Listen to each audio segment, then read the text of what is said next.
Hi everyone, I'm Lucian, and a lot of you in the past have been asking where I train, how I train, and all sorts of questions about my training like that. So watch a podcast now where my brother and Marcus Buckland interviews the head coach at Leeds, my coach, Ben Haran, and I hope you enjoy it.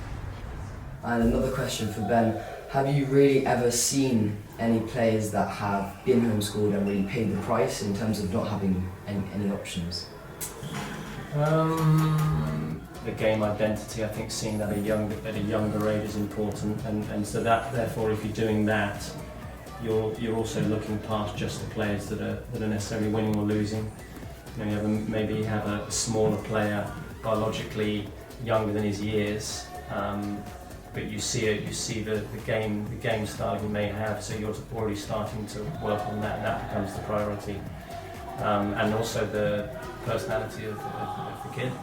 You know, everyone's different. You may have an introvert or an extrovert, and how do you bring out the best in those players? So I think if you've got a vision of what a player may look like further down the line, then you can start to build that at a young age. Well, when it comes to winning matches, Ben, Reed has got an incredible record. World School Tennis Champions 3 times. I'm sure there have been a lot of other successes as well. How proud are you of what you've achieved over the past few years there?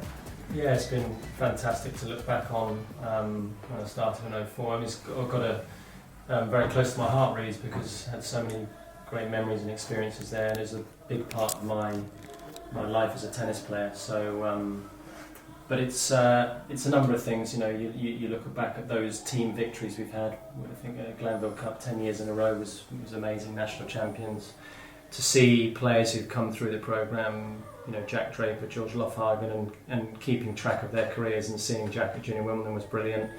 And then also seeing players that have then gone on and got fantastic scholarships at American colleges. We've had players go to Princeton and Cal Berkeley, and keeping in touch with those players and seeing what great people they've become is also a big value of what we do at Reed. So it's all encompassing. There's so many different things. It's not just becoming a top tennis player. It's so many different components of it. It's great to see that. And actually, one of the areas that interests me, it's obviously about developing an individual, but you've got a high performance group of players that you've got to work in conjunction with. Is there ever a problem in that regard, that one individual might be dominating to the detriment of the group as a whole? I think, speaking on my time at Reeds, I think educating the players when they come in about the core values of, even though tennis is an individual sport, the core values of being part of a team, we're quite big on that, and that they understand that when they're training together, that they're trying to bring out the best in each other, so cooperation in their training. And if you look at, it's going back a long time now, but you look at sort of the Swedish system and the Spanish system, a lot of it came from being as a team, being as a group, and you know, cream rises to the top. You've got 5 or 6 kids all working and training hard together and pushing each other, and explain to the guys, actually, if someone else is doing well, that should be seen as a motivation to encourage you to work harder, to want to hang on to the coattails, and I think that is an important part of the programme. So in my view, the difference between squad sessions and individual sessions is individual is obviously, it's just you and the coach, and it's a lot more technical, whether it's putting the racket face a bit more up or putting putting the wrist up longer. I'm not sure, it's more technical rather than in a squad session. It will be more how you hit the ball, if you're going through the ball, and like tactics, where you're hitting the ball, and if you should go to the net, so not as much technical.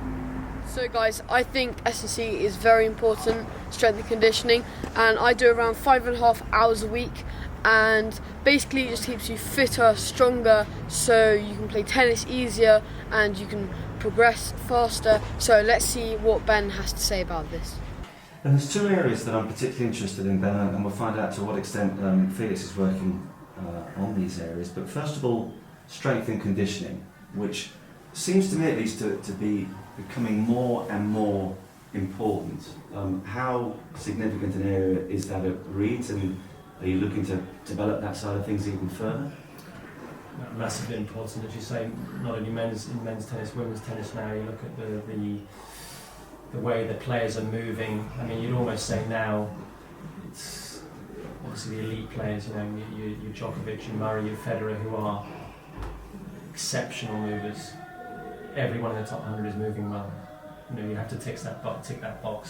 It's one of the things that is a given. So when you look back on that, the S&C massively important, and educating the kids at a young age in terms of injury prevention and stretching programs and mobility programs, very important. You know, we have a good S&C, very good S&C program with Ben Haran, and we've added, you know, physios and sports psychologists and screening, and so I think every year you try to move with the times and, you know, add little bits to the program that can help the players improve and cover those areas. Now let's talk about the psychology. So if you click on the link below, you'll find all of the Microphone Man and the Tennis Kid podcasts, and I hope you enjoy them. Make sure to like and subscribe and turn bell notifications on to not miss another video, and I'll see you next time. Bye.